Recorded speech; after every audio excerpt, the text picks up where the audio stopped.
Hello guys, പുതിയ വീട്ടിലേക്ക് എല്ലാവർക്കും സ്വാഗതം. ഇന്നിപ്പോൾ ഒരു ഹെയർ ആക്സസറി ആണ് നമ്മൾ ഉണ്ടാക്കാൻ പോകുന്നത്. അപ്പോൾ അതിനെ നമുക്ക് ആവശ്യം ഒരു ബോളും തേയിലും വെച്ചിട്ട് മാത്രമാണ് ഹെയർ ആക്സസറി ഒരു വലുതാണ്. അപ്പോൾ ആവശ്യത്തിന് വലിപ്പമുണ്ട്. അതാണ് ഉണ്ടാക്കി നോക്കുന്നത്. അപ്പോൾ ഈ രണ്ട് ഇതിനും നമുക്ക് ഒരേ അളവിലാണ് തുണിയൊക്കെ കട്ട് ചെയ്തെടുക്കുന്നത്.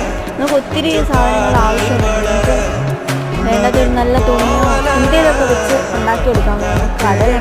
കടയിൽ കിട്ടുന്ന പോലെ തന്നെ നമുക്ക് അടിപൊളിയായിട്ട് വീട്ടിൽ തന്നെ ഉണ്ടാക്കിയെടുക്കാം. അപ്പം ഞാനിത് ജസ്റ്റ് ഒരു വീഡിയോ കണ്ടപ്പോഴേക്കും ഇത് നോക്കി ട്രൈ ചെയ്യാം. അത് സക്സസ്ഫുൾ ആയിട്ടുണ്ട്. അപ്പം നിങ്ങൾ ട്രൈ ചെയ്യാൻ നോക്കാം. നിങ്ങൾ കമൻറ്റ് താഴെ കൊടുക്കുക. പിന്നെ ഈ വീഡിയോ ഇഷ്ടപ്പെടുകയാണെങ്കിൽ ലൈക്ക് ചെയ്യുക, ഷെയർ ചെയ്യുക, സബ്സ്ക്രൈബ് ചെയ്യുക. ഇതുപോലത്തെ പുതിയ വീഡിയോ അപ്ലോഡ് ചെയ്യുന്നതാണ്. അപ്പം ഇതുപോലത്തെ കുറേ ഹെയർ ആക്സസറീസ് ഉണ്ടാക്കുന്ന വീഡിയോസ് വൈകാതെ വരുന്നതാണ്. അപ്പം നിങ്ങൾ ഇത് കാണാൻ മറക്കല്ലേ. പിന്നെ ഈ വീഡിയോ ഇഷ്ടപ്പെടാൻ ലൈക്ക് ചെയ്യുക, ഷെയർ ചെയ്യുക, സബ്സ്ക്രൈബ് ചെയ്യുക. പുതിയ വീഡിയോ കാണുന്നവരെ ബൈ.